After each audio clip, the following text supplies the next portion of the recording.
एक भजन मान के लिए जनती जे माई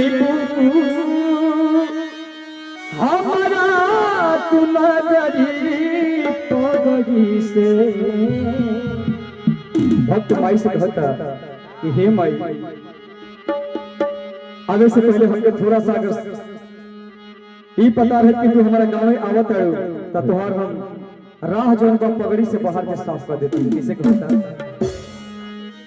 जनती जे माई अरे हमारा तुम्हारी पगड़ी से। भोर ही बहार देती डगरी ए माई पगड़ी से। भोर ही बहार देती डगरी ए माई पगड़ी से। जनती जे माई जनती जे माई हमारा तुम्हारी पगड़ी से।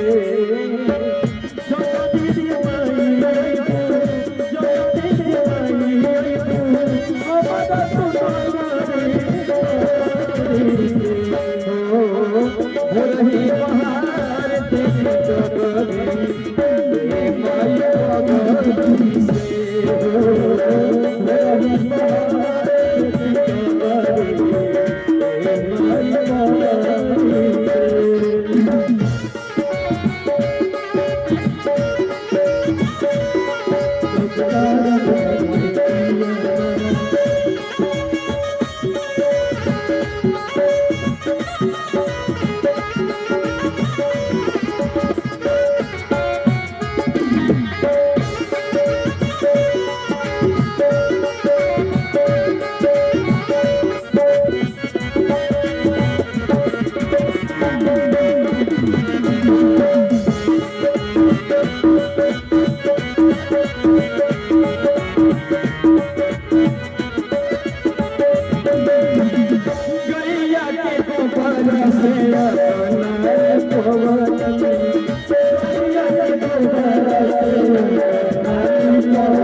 Bye.